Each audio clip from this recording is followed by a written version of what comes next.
Well, it wasn't pretty, but it's a win, and we'll take a win. It's easier to watch film after a win. It's easy to communicate with the guys after the win, and the good thing is we get to play them again and hopefully correct some of the sloppiness of the game. But I thought our guys competed at the very least, and I thought they executed down the stretch, which was a major point of emphasis for us into that fourth quarter. All right, we'll get started with a few questions. If you've got questions, please raise your hand. We will go to Kelly Kroll. Coach, you got some really great performances, I feel like, out of a couple guys, but a season-high 25 from DeAndre Hunter. How have you seen his maturity just continue to evolve this season? I think he's, his game is similar to his personality. He's just steady. He's consistent worker. He's a consistent performer. He's got the challenge of chasing guys around on the defensive end and really not being a focal point offensively, but finding his rhythm on the second side. We have opportunities to post him. We can space him. He's in position to attack downhill. He's consistently getting to the free throw line.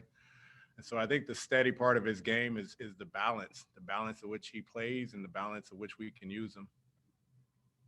Would you say the same thing almost for Clint Capella and the tone that he just seems to continue to set on both ends of the floor? Yeah, he was our guy tonight. They had 38 points in the paint. I think he does a tremendous job contesting, showing his length, coming in and rebounding, being able to ignite our offense when we can rebound and run. And then he's doing a good job playing behind the defense and just getting some easy opportunities, getting to the free throw line. He's starting to shoot it with more confidence. We got to get him there more so he can build his confidence even more at that line. But, those two guys are the anchors of our defense. Dre defending the top perimeters and Clint just manning up behind at the rim. And I think they've been consistent and they've been getting better every game. Sarah Spencer. Lloyd, obviously more turnovers than you'd like. What did you see as some of the main That's reasons? an understatement. What can you see as the reason for those, and how can you clean that up moving forward? We talked about execution last game, and execution sometimes you think of as just being in the fourth quarter, and that's been a concern for us. But our inability to execute in the first half was we continue to try and play fast, and then when we don't have anything, we stay unorganized. And a lot of our turnovers is instead of just settling down and getting us organized into a set, we just start making up things. And obviously the ball was slippery and it's just flying all over the place, and we're throwing lazy passes and cross-court passes, whatever the reason may be. But we just have to settle ourselves down and get organized if we don't have easy and early opportunities. And it was balanced. It wasn't just one guy. I thought all of our guys, played that way tonight when they had those random opportunities. Chris Kirshner. Going back to DeAndre, what's impressed you the most with how he's played so far this season? I would say attacking. If for some reason he starts the game and his first 2 or 3 shots seem to be threes, and make or miss, I think he kind of gets in his own way. And then after that, he gets back into attack mode. He's running out in transition. It seems like he gets a foul a game of just running and attacking on that wing. When he catches it on perimeter, he's looking to get into the paint, and he's been able to get to the free throw line there. And then we're able to post him. But I just think he's in attack mode. I think other than those first 2 or 3 shots, I think the rest of the game, he's in attack mode, and it's good to see. I thought tonight him getting a tech was a positive. You're starting to see some fire. You're starting to see some passion. You're starting to see some intensity from a guy who's pretty reserved, and I like his level of engagement, and that was just an example of it today. He's attacking the rim. He didn't think he was getting calls. They called a foul on him. He was just trying to make his point about his ability to attack, and he wants to be rewarded. Ben Steiner. Hey, Coach, before the game, you talked about containing D'Angelo and Malik. Do you think you guys did a good job at making sure they didn't take over the game? Down the stretch, not so much.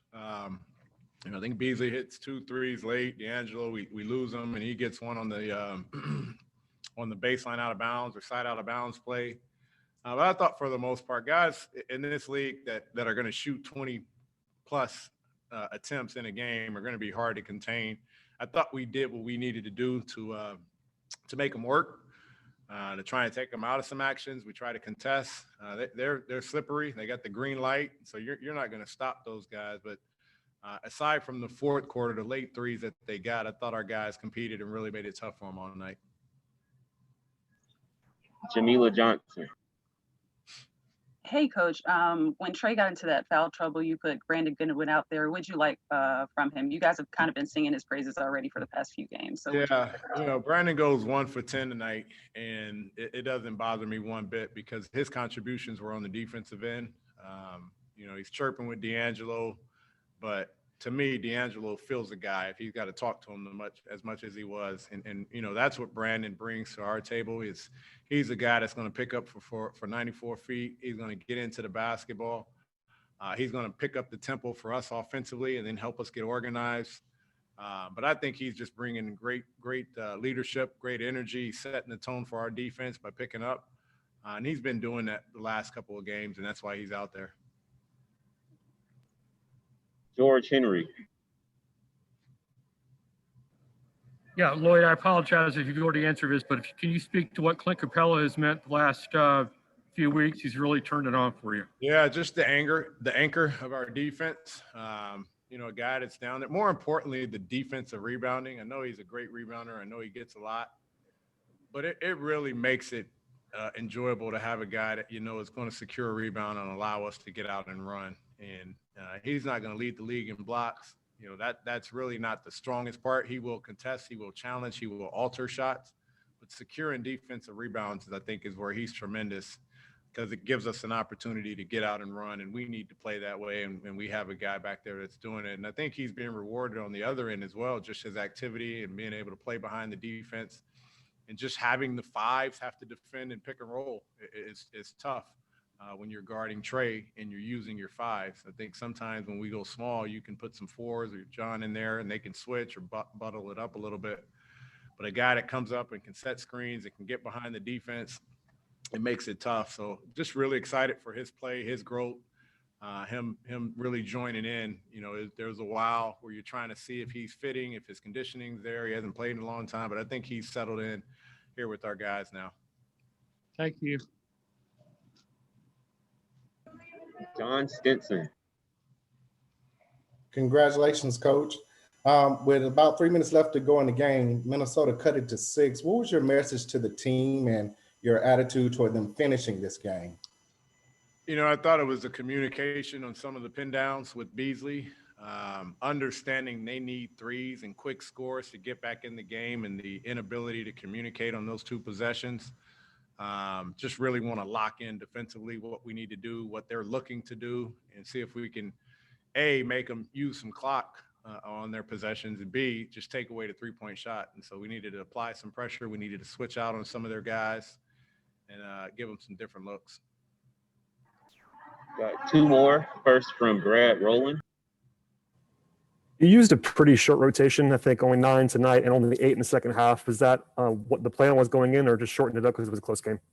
I thought we had a bunch of guys that were playing well, and, I didn't want to just play guys. I thought Dre was really critical of being out there. And I thought Kevin was playing extremely well, and I wanted to keep those guys on the court as much as I could. Trey obviously gets in foul trouble, and so, BG ended up playing a lot of minutes. And, I was going to go to Big O, but the game, we never really stretched the game out. And I thought there was going to be some times to get him in and get some energy. But the way Clint and John were playing and to bring Big O in the second half in a tighter game, I thought would have been a gamble. We missed our opportunity early. So we just stuck with the guys that pretty much got us there.